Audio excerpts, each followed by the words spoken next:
Today, I will be talking about annual bluegrass, otherwise known as POA and L. Other common names for annual bluegrass are known as patchgrass or POA. Annual bluegrass is a non-native species in the U.S. It has been naturalized because some people see it as a desirable grass. It's a native to southern Europe. It's a winter annual grass, meaning it germinates in the late summer, early fall, and it dies in the heat of the summer. Around the first of summer or around midsummer, it will die. It's commonly found in commercial turf grass and decorative plants. It can be a problem on golf courses, sidewalks, because it does a very good job of reseeding itself. The grass that you see in the sidewalks here on McNeese campus is most commonly going to be either crabgrass or annual bluegrass. It does a very good job of taking its roots and getting under that concrete, and it will push that concrete up. So it's a serious problem in urban areas.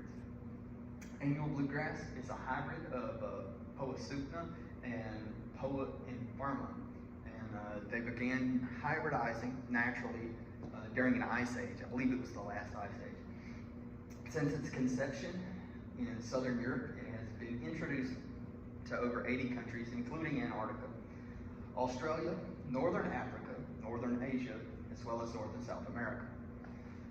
POA comes from the Greek word used for pasture grass. It was used to pasture their goats and animals that they had in the ancient Greek and Roman cultures. Pilgrims brought these seeds in the 16th century as America was being founded to replant their fields after an unsuccessful harvest. Annual bluegrass is commonly found in all regions of the U.S., but it particularly thrives in areas with disturbed soil, like sidewalks, construction areas, and things of that nature. Usually the small patches of grass that you see in a construction area, that's going to be annual bluegrass, especially in the winter. It's a major concern in the Northwest Corridor, the northern parts of California, Oregon, and Washington, as well as a bit of Idaho and Wyoming. It's just super moist up there. The climate is perfect. It stays cold and it stays wet, and that's what annual bluegrass likes. The best growing season is late fall to early spring, when temperatures range between 60 and 70 degrees Fahrenheit. That's when they're going to germinate. That's when they grow the best. Here we see the life cycle over here. The mature plant grows in small clumps, but they start out as seedlings. That's the best time to remove them, before they flower and before they get that seed head. Germination happens as soon as the soil temperature drops below 70 degrees Fahrenheit and continues throughout the winter. Growth continues until the plant is matured in late fall, early winter. Around here, that's probably about midwinter. Flowers in the spring. It does produce very, very small flowers, but the flowers aren't there for very long. They usually go straight to seed head. The seed head from each plant can produce upward of 100 seeds that will lay dormant throughout the summer. So the seeds will lay dormant. You can walk on them, you can disturb them, and it will not bother them until that soil temperature reaches 70 degrees Fahrenheit or a little bit lower. They will germinate. The plants start to die off as soon as the temperature gets past 70. It fluctuates around here, so the plants here have adapted a little bit. And usually they really, really start to die off around 80, 85 degrees Fahrenheit. Annual bluegrass is a monocot. It has bright green, smooth, boat-shaped leaves. The stem is a light green.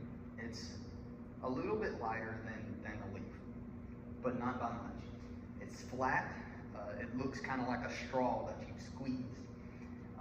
And it's slightly bent at the base. It's slightly bent so that it can lean over just enough to allow all the leaves to get the correct amount of sunlight. It grows via shallow roots. They mat on the floor, just like other carpet grasses. They grow in clumps similar to smut grass, but they stay low to the ground. Smut grass will get really high, whereas bluegrass tends to stay pretty low to the ground. The seed head is, when it's mature, is a pyramid shape with several brown seeds on each of the individual sprigs. The plant distinctly lacks rhizomes. Its cousin, Kentucky bluegrass, has rhizomes.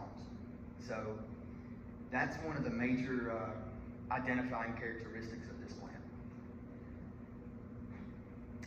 Impact of this plant covers a large area. It covers all of the United States, especially, like I said, the Northwest Corridor. Some pros associated with this plant is its ability to thrive in cool temperatures. It's intermediate forage. It's when it's too hot for oats, but too cold for Bermuda grass or Bahia grass, this is where it really thrives. Its ability to tolerate low mowing is good for yards, lawns, businesses that don't have a means to maintain their own grounds. Its ability to quickly establish itself in bare areas, like I said, construction sites. Construction sites is a big thing. Its ability to act as a medium quality forage, I already mentioned that, but it grows very dense. In the wintertime, it can take over. Some of the cons associated with this plant are related to its invasive nature, including its ability to quickly take over. I just mentioned that. But it will starve out native grasses. It is a very heavy competer. Its ability to do the same with gardens, especially when you're when you have low running rhizome plants like strawberries, it will starve those out. It's very difficult to control. It has an uncanny ability to develop resistances to herbicides, and that's one of the things that we should be concerned about. You can control this plant by mechanical and chemical processes. There's not very many biological processes for it, and none that are accurate all the time. The best practice to control this plant is to keep your yard clean, keep it well fed, fertilized properly. That way, your native grasses, native prairie land, or the introduced grass that of your choice, like St. Augustine, Bermuda, Bahia, they can compete as long as you keep your lawn healthy. The best chemical process to control this plant is to apply pre-emergence herbicides. Lawns, fields, wherever you don't want this plant, you need to spray before the plant comes up. It is very, very hard to remove.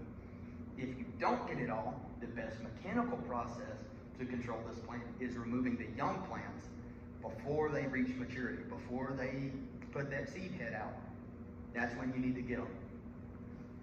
These are my references. I used Louisiana Ag Center and Clemson, both really good. So, thank you.